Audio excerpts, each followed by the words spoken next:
Hey everyone, I wanted to take this time to actually share my recap on my trading for the month of July. It has been humbling of a journey this year. I am having an absolute record year as a trader. And I would say, as far as consistency goes, this is the most consistent I have ever been. So 2025 has been absolutely a year to remember for me thus far. And I've also hit some major milestones in my trading career. I will probably save that for my year-end review because I really don't want to get ahead of myself. But I would say my hint to that is that I had a goal to hit for the year of 2025, and I've already hit that halfway through the year. So really just gotta focus on the craft for the remaining of the year. Gonna do my best to not focus too much on the PNL in any form. I think I will be able to do that. The past couple months have been a byproduct of me just focusing on the precision of trading and really just leaving the P&L concept of it all out the window. Um, and with that said, I want to go over a few things today. Not only do I want to share the performance of how my P&L was, but I also wanted to talk about some lessons that have helped me really get to this stage as well. First and foremost, I want to make it very clear the P&L is a representation of all funded accounts performance. It is not a reflection of payout. And although those who have been following me and also have me on Trader Stats, you can obviously view my payouts this year, which is a big part of the milestone that I was referring to. But I want to make sure that's clear because for those who don't know the prop firm trading space, a P&L execution and result doesn't necessarily mean that's the amount of money they hit someone's account. I mean, I would love to be able to get an $88,000 payout in 1 month. That's amazing, right? But nevertheless, though, still super excited because it's been an amazing year. So hopping right in here, I got about 5 slides that I'm going to run through here to talk about how this month has been. The first one is my dashboard. So for those who are new, Trader Stats is my preferred trading journal. I love everything that offers for me as a trader, from how I track my trades, journal entries, and all that, to also the ability to use it as a mentor to my students so that I'm able to provide feedback and also view the trades via the TraderStat app. This is the dashboard that actually gets produced. Um, I know not a lot of people don't maybe not know me, but my old alias that I used to use for trading was Uchiha Trades, hence why the Sharingan in the background and all of that. I won't go into that today, but it's obviously one of my favorite cartoon shows growing up with it. And so this dashboard, as you can see, it consists of a few accounts actually: Alpha Futures, Apex, Take Profit Trader, as well as Top Step. I think I didn't leave anything out there. So my win rate has continued to climb for me, kind of ranging from the 60 to 65 percentile starting off in the year, and I've incrementally improved month after month. Now, I also know that just like P&Ls, we can't expect ourselves to beat ourselves every single month. Like at some point, your win rate is gonna have to cap, right? It's not, I don't think it's reasonable to push for that. And same thing with P&Ls, right? And I think it's unhealthy to try to beat yourself every single month in that regard because at some point you're going to try to do some ridiculous things or not behaviors that you want to be validating on the market to try to achieve this arbitrary number, right? And so, anyways, 84% win rate, best day, 8,200 bucks, right? Which is very, very solid. And again, that's spanning across different accounts, right? And then profit factor of 3.39, which again, pretty solid, all things considered. Traded basically every single day of the month. I know for a lot of cases that might be not very healthy, but I have the things that I look at in the marketplace of how I can obviously still find success doing so, and my longest win streak of 14. And my mentor, has taught me, something that was very important to me in the early days, which is win rate isn't everything. And I think that's really important for people to understand. Although I'm very proud of what I've been able to achieve from a win rate perspective, that isn't everything. There are people who can find very profitable success having a 40 to 50% win rate. And it all comes down to our multiple. I've evolved my style of trading over the course of these past couple years to the point where I will generally go in and out of the market fairly quick. I'll scalp the market for a few minutes, 15, 30 minutes or so. But I also do have the ability because I learned from my mentor rate trades about how to hold winners longer. So I've kind of taken a hybrid approach to the two main mentors in my career path as a trader to also my personal preference and style of trading. So I want to kind of touch on that. Going into that now, I want to go over the trading calendar that I actually post on Instagram as well, and I want to provide a little bit more texture. So as you can see here, overall, a fairly green month, all things considered, with the second week of July being my strongest week. And that was also the week where I had my strongest trading day. Um, as we look at this, I think when there's not a lot of texture provided, it's so easy for us to look at this and say, oh, wow, I want to have a P&L like this where I'm not losing at all. I want to make it very clear. I know I've said this before, but I really want to highlight this because without context, I think sometimes people can get the wrong idea and they can, take the wrong approaches to the market, which in then turn create more downward spiraling for them, right? With these accounts, yes, I basically had a winning day every single day of the month of July, except for one. I want to add context to that though, right? Because someone on IG made the comment too. It's like, you know what, your losing day was minuscule compared to your winning days. You're right, but what you don't see in that day though was the amount of back and forth. And so among all those accounts that I have, I likely what happened here was I had a winning trade in one account, then I lost on the other account, and then I won in another account, and then I lost again on the other account.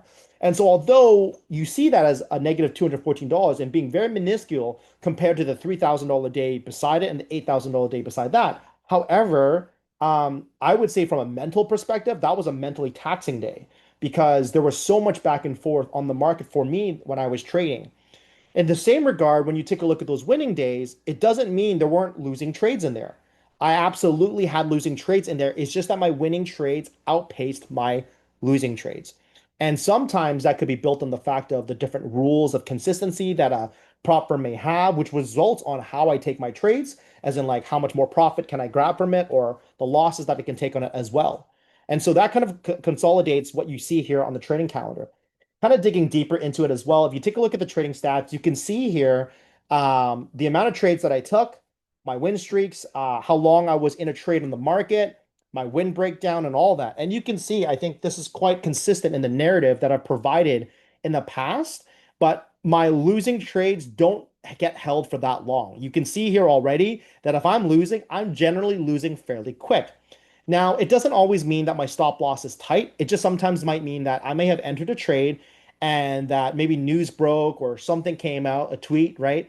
And it could wreck my entry. And say la vie, such is life, right? And that kind of just speaks to my discipline on accepting a loss if I need to, right? Whether it's a hard stop loss that I put in place or a mental stop loss where I'm like, you know what? I've breached it. I've hit my either my stop loss that I set for myself mentally for the trade, or maybe I hit my daily loss limit for the day, right? I think that's so important. I touch on this a lot because A, as I've kind of building on this, is the fact that that trading calendar may look like I'm just winning every trade, but I'm not. Actually, if I look at my stats here, I had 252 winning trades, but I had 44 losing trades.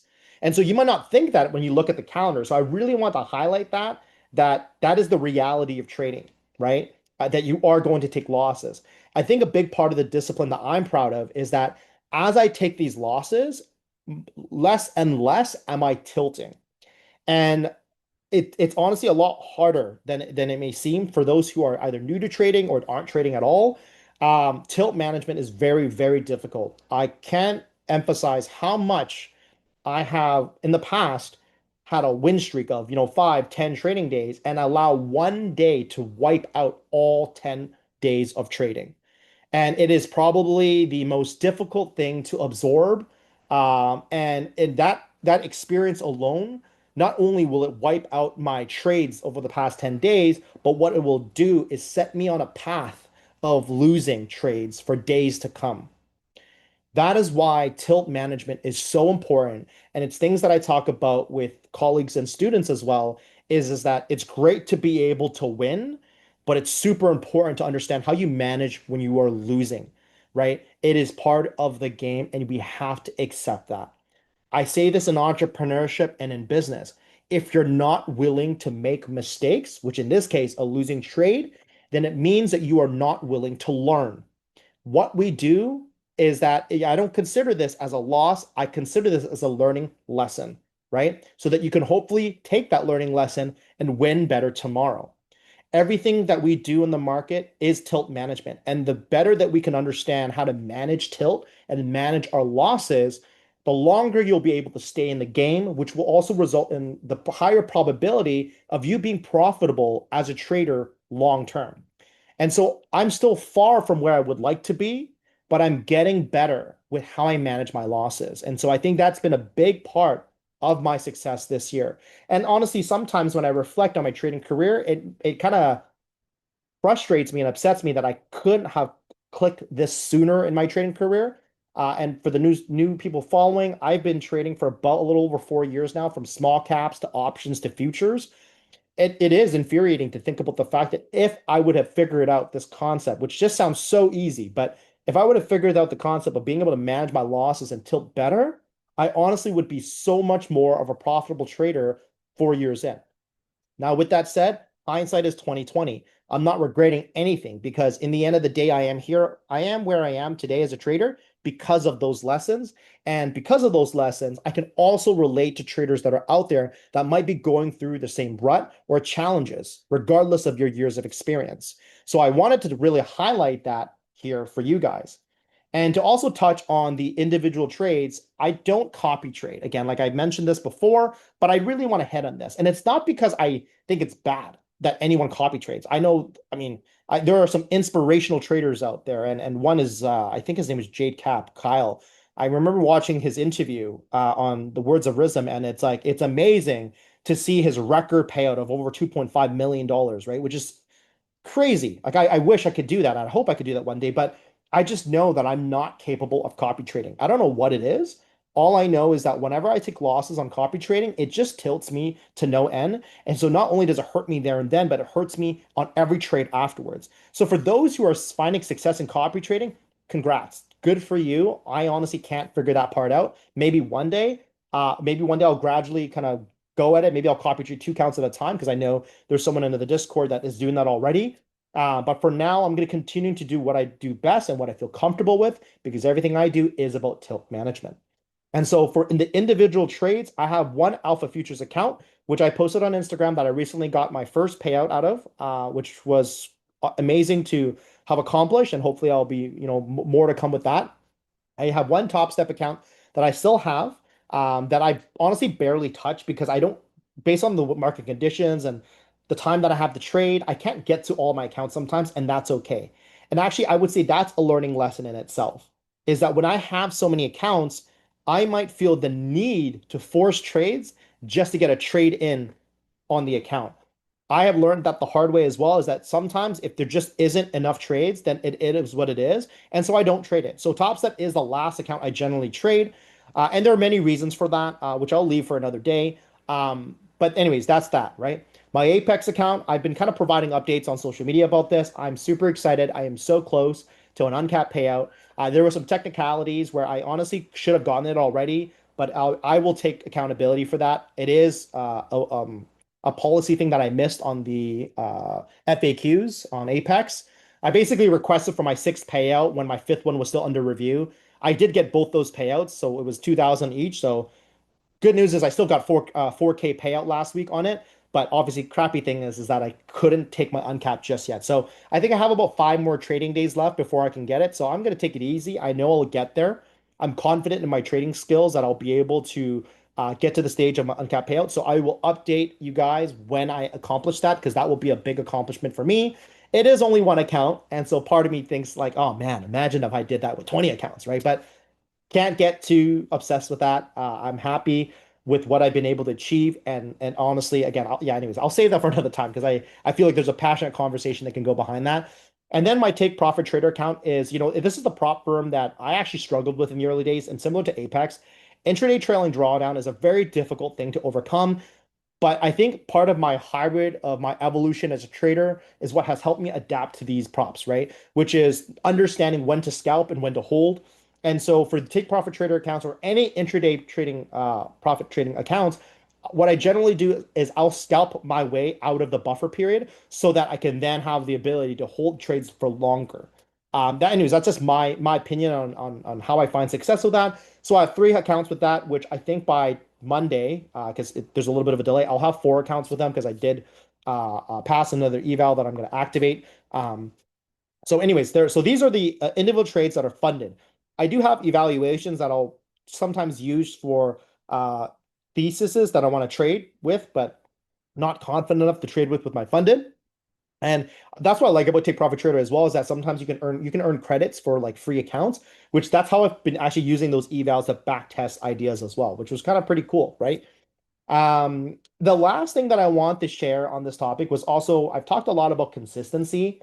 This is a daily chart candle. So every candle represents the daily action that took place. And in this, I wanted to talk about, the difference between beginner, advanced, and maybe expert trading styles. Again, this is just my opinion. There are traders that have been doing this for much longer than me, so they obviously might disagree. Just from what I've learned so far, I find that you know, if I just stay consistent with how I take my trades in the market, regardless of market conditions, it helps keep me away from tilting and taking unnecessary losses on the market, which has contributed to a lot of my success that I've had this year. Now, I do know because I've seen those who have been trading for 10, 15 years, traders, when we have big moves like right here that we saw for the past couple of days in the market, they will capitalize on those days to have their record days, right? And again, one of my original mentor that I started with, Stock Market Wolf, I know for him, I mean, these days, I mean, he cracked $1 million trades on these days. And obviously, I'm not at the level where I can really do that. One day I will aspire to get there. I'm 4 years in, so maybe 4, 5, 10 years from now, I'll be able to achieve that level of success. But for now, I really just want to focus on the consistency of how I trade the markets day in and day out. So, and what I mean by that is on these days where that had very, very massive moves, although I did still have some big trades, arguably I should have been able to capture more than that. But a big part of for me was that I'm okay, capturing 30 points on the market, 60 points on the market, maybe 100 points, even though the market could potentially move 400 points, I might not capture the full thing. And I'm okay with that, right? And I think that's what I mean by like, I would consider myself maybe more in the advanced stage of trading. I wouldn't consider myself as an expert trader.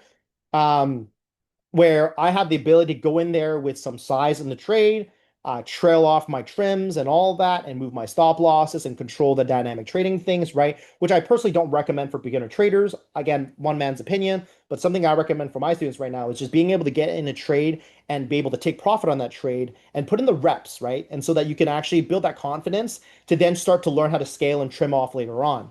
So, although I can still capture those larger moves with runners, I rarely, rarely hold on to the full size of that trade. And so I just wanted to highlight that because as you can see, some of the days here might not look like a lot, but some of these days were days where I captured, an 8K day. And it wasn't because I held for the larger move or anything like that, where sometimes it can be, right? But it would just simply meant that on that day, it just means I very likely, with all the accounts I had a winning trade on all of them. And so because there were no losses, they all added up making that big 8K day that I had. And as you saw, I have the six accounts, I think it was, that I have, right? So if every account hit like, $1,000 or $1,200, that will automatically build up my 8K day that I need, right? So, anyways, just want to kind of share that. That's kind of my tidbit, that I want to share. I'm really excited. I'm very happy with my execution thus far. My next video will very likely be talking about my uncapped payout and also kind of sharing my experience with Apex. Because, I know there's a lot of like, uh, muddles out there about like how upset they are about, their payouts being rejected or whatever they may be. I will say I've never had issues requesting for payouts. The most recent time with the review, I mean, that just came down to the fact that I'm going to be uncapped soon. I think probably want to see am I, qualified to be an individual that would be moved live with them, because I know that part of their evolution of their platform is that they want to start actually having the ability to move more of their traders live. So we'll see, right? I just wanted to kind of share that component. But if you found this valuable in any way or form, it means the world to me. If you can drop a like, drop a subscription for me. I'm trying to build my presence in the space, so it means a lot to me if you guys can do that. Any comments down below helps push the algorithm, but I'll also make sure that I'll do my best to answer any questions in the comment. Something that I'll also be doing soon, again, will be my second mentorship this year. I'm hopefully going to talk about that soon because I do want to start running my second group. And it will, again, just like my first group, I want to keep it small, not too big, but I'll be running that sometime during the middle of August. Thanks for tuning in, guys, and I will see you guys around next time. Thanks, guys.